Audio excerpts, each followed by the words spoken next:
supporting those with cancer and their families. I'm Jill Horner. This is Comcast Newsmakers.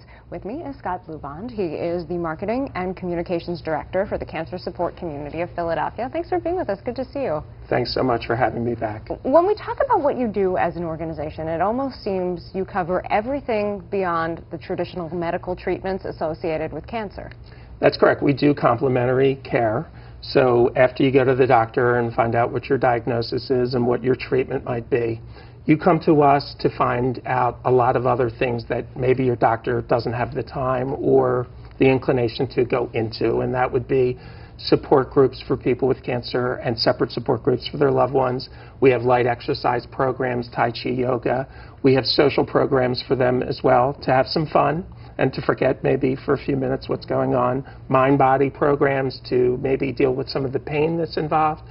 And we're a referral source as well, so people can come and if they have questions, they can learn. And we have terrific conferences using the medical profession in this great city that comes in and gives some talks to the people there. And one of the interesting things about your organization is that not only are you working to support those undergoing cancer treatment, but you're working to support their families as well. You have family programs, even programs for kids.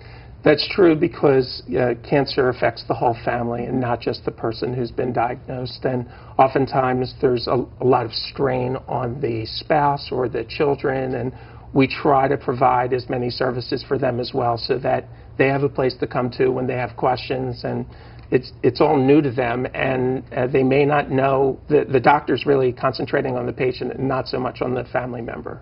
You mentioned a place to go. You have an incredible campus. Tell us about it. Well, it's a beautiful campus in West Fairmount Park, and we were able to move in 1997, and we're celebrating 20 years now. And it's actually grown from the time I started there 14 years ago. We now have a barn where we can do exercise programs and conferences that we rehab that's beautiful.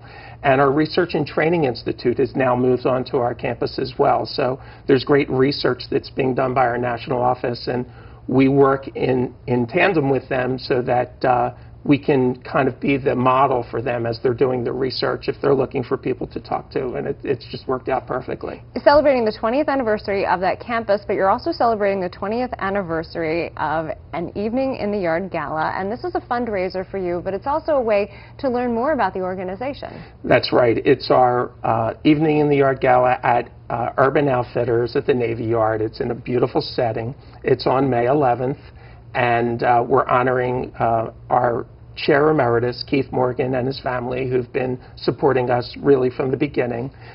Kim Kubek Kirkpatrick, who's a radiologist and has helped so many people in the area, and one of our CSCP members, Juan Torres, who's really an inspirational guy, cancer survivor, gastric cancer, who's a volunteer and is on our Dragon Boat team. And it's just a terrific evening. It's a fun event, and there's lots of information on our website that you can learn all about it. It's a fun event, and you have a wide variety of things happening. There's food, there's music, and obviously an opportunity for people to get involved with your organization. You know, it's a great point because right now we're trying to find that right balance to make it a fun event, but to kind of teach people a little bit about us who might not have known about what we do. This is the first time they're coming to the gala, and so we're talking about what we need to do to try and get the message of the free support services that we provide there. Thanks so much for being with us. Again, the Evening in the Gala is happening May 11th, and people can visit your website for more information. That's correct. Thanks so much. Thank you. We've been talking with Scott Bluebond. I'm Jill Horner.